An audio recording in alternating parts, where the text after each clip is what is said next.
In this picture, you can see the Doppler ultrasound, and that's the pulse Doppler on the vessels inside. And as you can see, that is a uterus, and this is a longitudinal section of the uterus using transvaginal sonography. And this is a focal mass. As you can see here, it's a supracervical focal mass.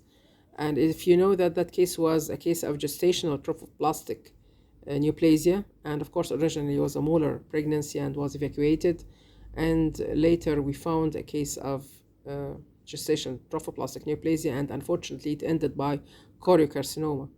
It was non-responsive to chemotherapy and it ended by choriocarcinoma. And so the most important actually in this as an ultrasound assessment of this case is, of course, using the color Doppler, in which you can see the marked vascularity, especially after the invasion of the molar changes of the mole, which is changed into invasive mole, and it was invading the myometrium. And later, as you can see, the focal mass or the focal lesion, which is appearing here after it ended in choriocarcinoma, of course, adding or using the power Doppler to show you the marked vascularity. And if we are using the pulse Doppler to get the resistance index or the pulsatility index of this case, you will notice that there is a marked decrease in the RI or the PI, which again indicates the high flow of cases of malignancy. Actually, another point which was very important was the turbulence of blood inside the focal lesions or the focal area of the choriocarcinoma. And when I used the Doppler ultrasound in such cases, I found to and fro sign, and that was considered as pathognomonic sign for choriocarcinoma according to our study, in which it was published in Open Journal of Obstetrics and Gynecology. And I'll give you a link for this open study, and so you can read it.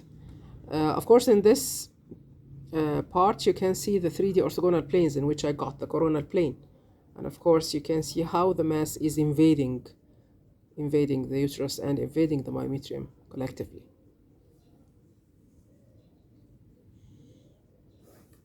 Of course, that case was receiving chemotherapy again, and the regimen was changed. And as you can see, the invasion of the myometrium when you use the coronal plane. So the most important findings in this picture, or the most important actually originally, is to diagnose molar pregnancy. And again, I should mention that I want to link these videos to my page, Obstetrics and Gynecology Ultrasound for All page on Facebook, because most of my colleagues who are following the page, actually they see or they watch these videos, and these videos are usually complementary to these cases or quizzes published on the page. So I'll give you again here on the comments the link to the page on Facebook, and also the link to the page to the paper itself published, and you can read it.